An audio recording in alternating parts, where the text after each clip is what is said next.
Hi, this is Father Lou Scurti with Friends of the Word. You notice I have three guests, actually, brother and two sisters. And Jasmar, Veronica, and Maria are my servers very often here at the 1145 Mass on Annunciation Church in Wayne, New Jersey. So I figured, well, perfect guest. So let's meet Jasmar, Maria, and Veronica. Jasmar, how long have you been serving? Around 10 years now. I started around the fourth grade. How did you get involved? I mean, it wasn't my choice initially. And whose choice was it? It was my dad's. He just woke me up one morning and told me, "Hey, you're going to altar server training." I was like, "What? Really?" And you're a very obedient son. Yeah, I had no choice, so I went, and then, over the years, This is your choice now, though, right? yeah. So I guess you might share that with your sister. I guess it's important to realize that an invitation is key for ministry, inviting one another. How did you get involved? And you're Veronica. Go I'm ahead. Veronica. I'm the youngest out of all of them, and my two siblings, they were altar servers first, so I had to follow in their footsteps. You had to? Yeah, but I decided that it was a good opportunity too, because when I saw them altar serving when I was little, I said I wanted to do that as well. Great. Yeah. And how did you get involved? And you're a lector besides. Yeah. Well, I did lecturing later on. But like my brother, my dad was like, "You're gonna altar serve because it's nice to have, two of my children, up there." And it was nice. It was a really good experience. And right now, it's my choice as well to serve because I really got into this community and it was really nice. So I'm proud that my dad made us, Excellent. enjoy us. I think it's important for parents to be role models for children and encourage, as your dad has. How about your mom? What's her take on this? I mean, yeah, just like my dad, she's very supportive of this whole thing. She always tries to keep us strong in the faith. And, yeah.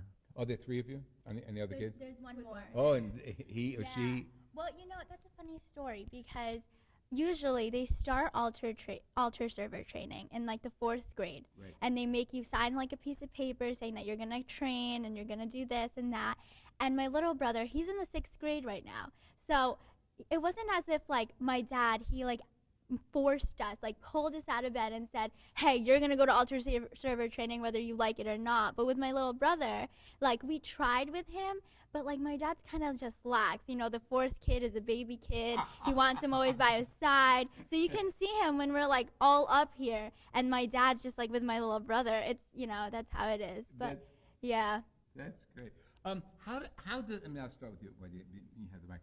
How does this impact your faith beyond the church building? Well, I got into after altar server training and lector training, I really got into the community. So I did the youth group here, and I started teaching here as well. So and then that broadened into when I went to school. I teach with my best friend and I do youth group with my best friend. So every time we're in school, we're known as the church girls because we really spread the word. Yeah. That's great. How do you spread the word? Well, in school there's always those people that are dwindling with their faith and people who don't associate with their faith. When God sometimes is brought up in school, me and her we're just God is good and we're all on top of that and stuff. So we're really just promoting it. And also if we see a fellow youth group, or we see a person that we know, be "Hey, come to youth group or come to our Antioch program," and we really promote it in school. So. Excellent. Have you been to the Antioch program? Yeah, of course. I've actually been one of the team leaders Oh, okay. for the Great. retreat for one of them. And yeah, I started around junior year. Then ever since I finished high school, I've been, trying to keep up with Mm-hmm. with their retreats and What stuff. college do you go to? Right here in William Patterson. Oh, okay. Yeah. Nice. Okay. Yeah. So do you get involved with campus ministry there, or it's too Actually, close? sadly, no, because Well, it's close. with my major, I'm always busy trying to learn as much as I can, and I don't really have that much time in between classes to, attend campus ministry. But Right, right. Well, you're yeah, here. I mean, it's right, it's your backyard. I'm right So, there. Yeah. so you're involved with us. That's great. That's Yeah, I great. mean, I'm still glad I'm still serving in this church, Yeah. because uh, some people in my grade, they all moved out, and I'm the only one from my grade really that's only here left. Mm. So yeah, I mean, I feel great still serving. This morning before Mass, you saw me having a meeting over there in the corner. It's a group of people from Consolation Church, which is here in Wayne too, and they're in their 20 to 30 age bracket, and they're putting together a young adult group, and they wanted me as a guest speaker. Um, you're there, you're on the way there to be in that age bracket, okay? Post college graduate. What do you think is the most important thing for young people, your age and older, to know or to be involved with in order to make Christ and the church more meaningful? I guess one of the most important things is to know that God is always with you, and like no matter what you've been through your life, whether you've sinned or the things you've committed, He's always there. He's always going to be there for you, and to not lose faith. That's beautiful. I'm preparing for a homily, which is on the. I don't know when this will air, but it's for the 12th Sunday of the year, and it's the story of Jesus in the boat with the apostles and the storm coming up on the Sea of Galilee, and he's sleeping. Okay, and that's such a beautiful way of saying it. God is always with you. In the storm, they're excited, they're nervous, and he's there. He's sleeping, but he's there with them. Of course, he calms the seas. But that's a beautiful. How do you know God is always with you? I guess just the fact that my life is good right now and I have a lot of graces. My family's, Name the graces. That's important. well, the food I'm given every day, the shelter, the fact that my whole family's healthy, the fact that I'm healthy, like the little things in life is all that matters. And that's how I know that God is here with us, because He's the one who's giving me all these graces and blessings, and I'm really grateful for that. How do you share the blessings that God gives you? Well, like I said before, just really like in our Antioch program that I'm very involved in, we help people like get closer to God. So we build that bridge that connects them to God and like really like show them the way. So since I found like such like I'm at such as a like peace with my faith, and I'm like so happy, and like that's the reason why I'm like joyous all the time. Like I want other people to feel that as well. So I, build that bridge for them, and like hopefully like, they get closer to Him. Excellent. Thank you. Jasmine, how would you share your faith out there in the world? You go to class, it's kind of, I don't know what your environment is there. How do you share your faith? I mean, I'm not much of a talker, so I can tell. right there. But I mean, hopefully I can show it. Excuse me, Jasmine is the low talker of the family. I am very much so. That's all right. But yeah, What you have to say is just as important. I mean, if I can't show it through words, hopefully by action, setting good examples for people, demonstrating, good, modest behavior, stuff like that. Let me tell you, from my perspective, the three of you being here, serving, I know say you're a lector, so you don't have the little albon. I think that is such a witness to the community, to see, first of all, one family, and then different ages in the same family get involved. That is true witness, I think. It's putting your actions and your faith right on the line and sharing that with others. I'm sorry. Wait, hey, he's the low talker. He wants to go. Yeah, I had something on my mind. Yeah, honestly, we owe all of our faith to our parents. Like, they're the foundation for our faith. They made us who we are now, especially my dad.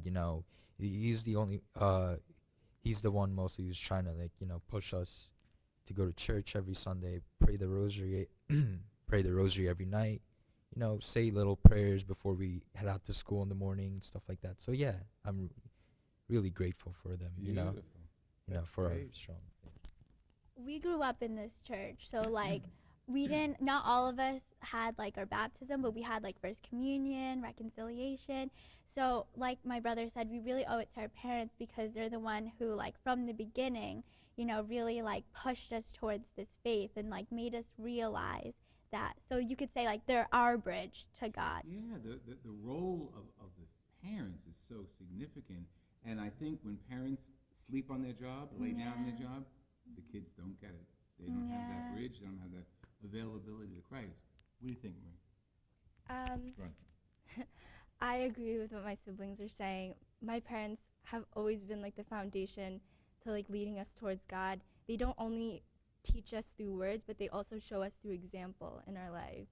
So I guess that's like one of the most important things for a parent to get their child closer to God is to also show through example as well. Actually, last Sunday, I didn't go with them because I had an Antioch meeting, but they went to New York for a festival, like a parade. And then all of a sudden, like this week, I was looking through Facebook, and like my dad's very active on Facebook, and I saw a video. Is this true? I saw a video of them giving like Starbucks to like a homeless person, like on the street, like my sister. Yeah, she just like, really? yeah, my dad was videoing it, and she just like took like the Starbucks cup and like gave it to him. And like, I don't know if you want to elaborate on that. Okay, so I saw this homeless guy on the side of the street, and then we went to Starbucks later, and I thought it was really sad that like we're getting Starbucks, but like this homeless person can't, and like he's the one who needs it the most. So I just like behind my parents' back, I just like bought something for them, and my dad, like I was about to give it to him, and my dad caught me in the last minute and started videotaping me. And when I found out he was videotaping me, I got really mad. So The fact that he posted it on Facebook too. Yeah. He's proud of his daughter doing Yeah. charity. That is great. Okay, yes, I think Christ tells us. We hear this every Ash Wednesday. When you're doing charity, the right hand shouldn't know what the left hand is doing. Okay, because you don't want to promote it like, look at me, I'm doing charity. Yeah, But for someone to see that, that's witness, and for him to promote it, I think he's honored. I think he's proud, and I think he's doing what we all should do. Let people know that this person is charitable and what charity is all about. And it's not just word, it's deed. And it's a little deed, but it's a major deed. You know what I think the most important that event was? The attitude that you had. Did it quietly, and you gave it to him. Perfect. All of us should be able to share not only Starbucks, but our hearts with the poor. Thank you very much. I really appreciate all of you being here. Maria, Veronica, right? And Jasmar. See, Jasmar sits next to me, so I know his name the best. This has been Father Lou Scurti with Veronica, Maria, and Jasmar, servers here at Annunciation Church in Wayne, New Jersey. Christians, from the father, mother, down to themselves. God bless you. Keep the word alive and well. I'd like to hear from you. Father Lou Scurti at hotmail.com. God bless you.